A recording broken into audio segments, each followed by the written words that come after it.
नमस्ते dear viewers. आज के इस वीडियो में हम लोग energy stored in a magnetic field को डिस्कस करेंगे।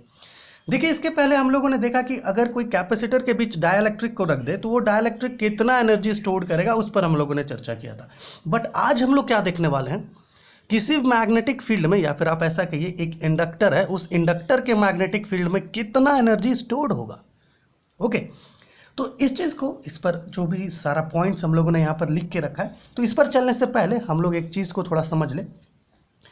देखिए, मान लीजिए कि ये हम लोगों ने एक सेल्फ इंडक्टर ले लिया जिसका इंडक्टेंस है कैपिटल एल। ओके, क्या किया, यहाँ पर एक सेल्फ इंडक्टर ले लिया है जिसका इंडक्टेंस क्या है, सेल्फ इंडक्टेंस एल है, और इसको हम लोगों ने एक सर्किट से कनेक्ट कर दिया और यहाँ पर एक ईएमएफ है हमारे पास। ठीक है, अब मान लीजिए कि हम लोगों ने क्या किया, करंट जो है इस सर्किट में बिल्डअप करना शुरू किया। मतलब यहाँ पे स्विच ऑन कर दिए और धीरे धीरे करंट जो है सर्किट में बिल्डअप होने लगा।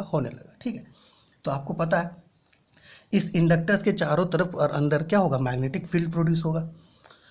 तो यहाँ पर करंट क्या हो रहा है, धीरे धीरे बिल्डअप हो रहा है, धीरे धीरे। ठीक है, तो इससे क्या होगा कि इस इंडक्टर से रिलेटेड जो मैग्नेटिक फ्लक्स होगा, क्या होगा, इस इंडक्टर से रिलेटेड जो मैग्नेटिक फ्लक्स होगा, लिंक्ड मैग्नेटिक फ्लक्स होगा, वो क्या होगा, हर बार चेंज हो रहा है, क्योंकि करंट क्या हो रहा है, धीरे धीरे बिल्डअप हो रहा है।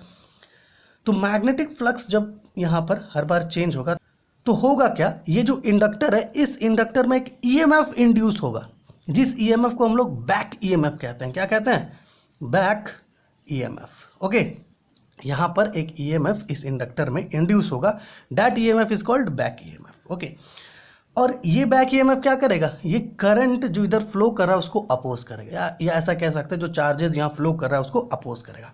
तो इसी चीज़ को हम लोगों ने यहाँ पर लिख के रखा है कि when a current builds up in a circuit containing an inductor of self inductance L, the magnetic flux linked with the circuit changes and so a back EMF is induced in the circuit। समझ में आ रहा है। अब हम लोग ऐसा मान लिए हैं कि I क्या है, एक इंस्टेंटेनियस करंट है सर्किट में। मान लीजिए किसी भी टाइम इंटरवल t में I क्या है, इंस्टेंटेनियस करंट है, मान लेते हैं। If I is the instantaneous current in the circuit, then the back EMF induced in the inductor is given by E is equal to minus L D I by D T. देखिए ये क्या है, ये है back EMF का value. ठीक है, E is equal to minus L D I by D T, जहाँ पे L क्या है, जो हम लोग इंडक्टर लिए थे उसका इंडक्टेंस है। ठीक है, समझ में आ रहा है ये चीज़। अब ये जो बैक ईएमएफ है ये क्या करती है, चार्जेस को अपोज करती है। जो चार्जेस उधर फ्लो करेगा उसको अपोज करेगी, रोकेगी, उसके अपोजिट डायरेक्शन में ये वर्क करती है, इसलिए नेगेटिव सिंबल है। तो अब अगर हम लोग ये जो इंडक्टर है हमारा, इस इंडक्टर के थ्रू अगर चार्ज फ्लो करवाए तो क्या होगा, वो चार्ज को अपोज करेगी। मान लीजिए कि अगर हम लोग यहाँ पर DQ अमाउंट ऑफ चार्ज यहाँ से फ्लो करवाते हैं तो उससे क्या होगा कि हम लोग यहाँ कितना वर्क डन करेंगे इस DQ अमाउंट ऑफ चार्ज को इधर से फ्लो करवाने में। ओके, तो यहाँ पर हम लोगों ने ये चीज़ लिखा है कि so work done in moving charge DQ against this back EMF. ये जो बैक ईएमएफ है, इस बैक ईएमएफ के अगेंस्ट अगर हम लोग एक स्मॉल चार्ज DQ को मूव करवाए तो हम लोग कितना वर्क डन करेंगे, वो हम लोगों ने यहाँ पर फाइंड आउट किया है। That is DW is equal to E DQ। Okay, अब देखिए E का वैल्यू आपके पास अवेलेबल है, तो यहाँ सब्सटीट्यूट कर दिए L D I by D T.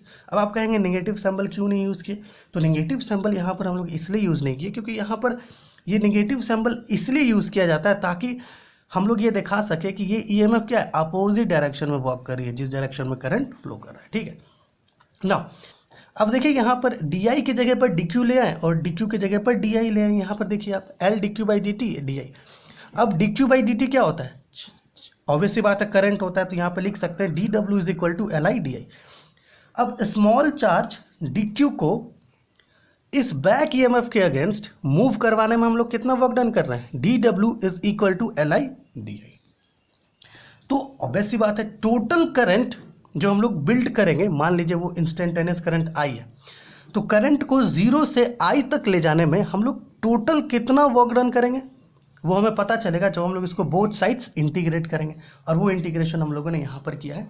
देखिए, therefore the total work done in building up the current from 0 to value I in the circuit is given by integral 0 to W dW is equal to integral 0 to I LI DI। क्योंकि current को हम लोग क्या कर रहे हैं, इस circuit में 0 से I तक बिल्डअप कर रहे हैं। पहले 0 था, फिर धीरे धीरे उसको बिल्डअप किया हम लोग। ठीक है, तो यहाँ पे क्या होगा, एल एक तरह का कांस्टेंट है क्योंकि ये सेल्फ इंडक्टेंस है इंडक्टर का, तो इसको बाहर ले लिए, integral 0 to I I D I. अब यहाँ पर देखिए ये जो एल है इसको आप इंटीग्रेट करेंगे तो आपको आई स्क्वायर बाई 2 मिलेगा, और इसका अपर और लोअर लिमिट्स क्या है, आई और 0। इन वैल्यूज़ को सब्स्टिट्यूट करेंगे तो आपको यहाँ पे मिलेगा डब्ल्यू का वैल्यू, मतलब जो हम लोग टोटल वर्क डन कर रहे हैं करंट को 0 से आई तक बिल्ड करने में अगेंस्ट दिस बैक ईएमएफ, वो कितना हो गया, W is equal to 1/2 LI square. यही वर्क डन जो है इस इंडक्टर के मैग्नेटिक फील्ड में स्टोर होता है। समझ में आ रहा है? ये जो वर्क डन हम लोग जितना कर रहे हैं यही वर्क डन एनर्जी के फॉर्म में इस इंडक्टर के मैग्नेटिक फील्ड में स्टोर होता है। तो ये क्या हो गया, टोटल एनर्जी हो गया जो मैग्नेटिक फील्ड में स्टोर होगा। अब देखिए ये तो बात होगी भैया एनर्जी की। अब बात करते हैं एनर्जी डेंसिटी की, है ना, मतलब एनर्जी पर यूनिट वॉल्यूम की। अब देखिए एनर्जी पर यूनिट वॉल्यूम को फाइंड आउट करने के लिए हम लोगों को कंसिडर करना पड़ेगा कुछ, सच लाइक हम लोगों ने यहाँ पर कंसिडर किया है कि ये क्या है, एक लॉन्ग एयर कोड सोलिनॉइड है। क्या है, सोलिनॉइड, ठीक है, एक लॉन्ग एयर कोड सोलिनॉइड है ये, ठीक है। ऐसा सोलिनॉइड जिसका जो नंबर ऑफ टर्न्स है पर यूनिट लेंथ पर वो कितना है, स्मॉल n, ठीक है। ये क्या है, एक लॉन्ग एयर कोड सोलिनॉइड है जिसके पर यूनिट लेंथ पर जो नंबर ऑफ टर्न्स है वो कितना है, स्मॉल n, ओके। और इस लॉन्ग एयर कोड सोलिनॉइड का हम लोग को एक बस बीच का हिस्सा लेना है जो सेल्फ इंडक्टर की तरह एक्ट कर रहा है, ठीक है। क्या कर रहा है, एक बीच का हिस्सा ले रहे हैं, बीच वाला आप देख पा रहे हैं हम लोगों ने डॉटेड लाइन से इसे डिनोट किया है। बीच का एक हिस्सा ले रहे हैं हम लोग जहां पर मैग्नेटिक फील्ड बिल्कुल यूनिफॉर्म रहेगा, ठीक है ना। ये जो बीच का हिस्सा है, देखिए स्टार्टिंग में जो मैग्नेटिक फ्लक्स इससे एंटर करता है तो वहाँ पर उतना मतलब कहिए तो मैग्नेटिक फील्ड यूनिफॉर्म नहीं होता है, लेकिन बीच में जो नंबर ऑफ मैग्नेटिक फ्लक्स होता है वो लगभग सेम होता है, इसलिए मिडिल पार्ट में जो मैग्नेटिक फील्ड होता है वो यूनिफॉर्म होता है।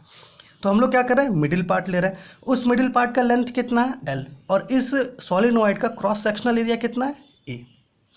तो ऑब्वियस सी बात है इस स्मॉल पार्ट का जो सेल्फ इंडक्टेंस होगा वो कितना होगा, सेल्फ इंडक्टेंस जो हम लोग अभी कैपिटल L से ले रहे थे वो इक्वल होगा किससे, देखिए self inductance of this part of solenoid is L is equal to mu naught N square AL। देखिए म्यू नॉट क्या है, फ्री स्पेस का जो ये परमिएबिलिटी होता है, N क्या है, number of turns per unit length, हम लोगों ने यहाँ पर लिखा है देखिए। उसके बाद यहाँ पर ये जो A है ये क्रॉस सेक्शनल एरिया है, और ये जो L है ये लेंथ है, ये जो स्मॉल मिडिल पार्ट हम लोग लिए थे उसका लेंथ है ये, ठीक है ना, देख लीजिए यहाँ लिखा हुआ भी है, ओके। और ये हेनरी एक्चुअली में सेल्फ इंडक्टेंस का यूनिट होता है। तो इस स्मॉल पार्ट का जो मिडिल पार्ट हम लोग ले रहे हैं इसका वॉल्यूम कितना होगा, इसका वॉल्यूम क्या होगा, देखिए इसका क्रॉस सेक्शनल एरिया A है और इसका लेंथ कितना है L, तो ये वॉल्यूम हो गया। अब देखिए हमें वॉल्यूम पता चल गया तो हम लोग एनर्जी डेंसिटी तो बड़ा आसानी से फाइंड आउट कर सकते हैं।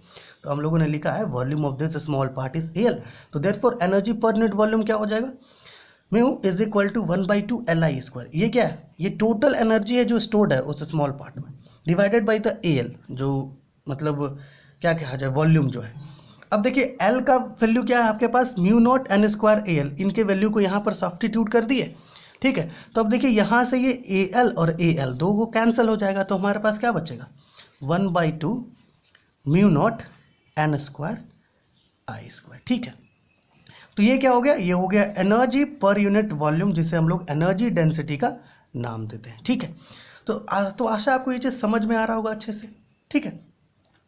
अब देखिए यहाँ पर हम लोग एक फॉर्मूला पढ़े थे, जब हम लोग बायोट सावर्ट लॉ के बाद एक फॉर्मूला देखे थे हम लोग, जो था B is equal to mu naught NI, ये एक फॉर्मूला था हमारे पास मैग्नेटिक फील्ड का। अब यहाँ से हम लोग I का वैल्यू अगर निकालते हैं तो हम लोग को क्या मिलेगा, B by mu naught N मिलेगा, ओके। अब इस I के वैल्यू को यहाँ पर अगर आप सब्स्टिट्यूट कर देते हैं तो हम लोग को एक नया एक्सप्रेशन मिलेगा एनर्जी डेंसिटी का, जो होगा mu is equal to 1/2 mu naught, इसको यू भी आप कह सकते हैं, कोई दिक्कत नहीं है, ठीक है ना, क्योंकि ज़्यादातर यू ही कहा जाता है। N स्क्वायर I स्क्वायर है तो I के जगह पे क्या हो जाएगा, B square by mu naught square N square. थोड़ा कैंसिलेशन कर दीजिए इसका, यहाँ से N स्क्वायर को कैंसिल कर दीजिए, और यहाँ से एक म्यू नॉट और म्यू नॉट कैंसिल हो जाएगा, यहाँ म्यू बचेगा म्यू नॉट, तो क्या हो जाएगा, U is equal to 1/2 B square by mu naught. तो ये भी एक तरीके से कहें तो क्या हो गया, एनर्जी डेंसिटी का वैल्यू हो गया। ओके, तो इस वीडियो में हम लोग क्या किए, energy stored in a magnetic field को डिस्कस किए, मतलब एक इंडक्टर का मैग्नेटिक फील्ड में जो एनर्जी स्टोर्ड होता है। ठीक है, तो ये पूरा यहाँ पर थ्योरी है, आप इसको यहाँ से स्क्रीनशॉट लेके रख सकते हैं। ओके, फिर ये है हमारा ये पार्ट एनर्जी डेंसिटी, और यहाँ पर टोटल एनर्जी, ये एनर्जी डेंसिटी का और ये एनर्जी डेंसिटी का पूरा पार्ट। ओके, तो आप स्क्रीनशॉट ले सकते हैं या फिर आप लिख सकते हैं यहाँ से, कोई दिक्कत नहीं है, वीडियो पॉज करके आप लिख सकते हैं। तो चलिए आपसे जो है नेक्स्ट वीडियो में मिलेंगे, जहाँ पर हम लोग रेसिप्रोसिटी थ्योरम की बात करेंगे। इलेक्ट्रोमैग्नेटिक इंडक्शन जो हमें पढ़ना है बीएससी में, उसमें जो है रेसिप्रोसिटी थ्योरम भी है। तो नेक्स्ट वीडियो में रेसिप्रोसिटी थ्योरम को देखेंगे, उसका प्रूफ देखेंगे और उससे रिलेटेड एक प्रॉब्लम देखेंगे, ताकि हम लोग उसको अच्छे से समझ सकें। तो इस वीडियो में अगर आपको किसी भी तरह का कोई प्रॉब्लम हो या फिर कुछ डाउट है, लगता है कि पूछना चाहिए, तो प्लीज़ कमेंट कीजिए, ताकि हम लोग आपका डाउट को क्लियर कर सके। ठीक है ना, तो चलिए नेक्स्ट वीडियो में मिलते हैं।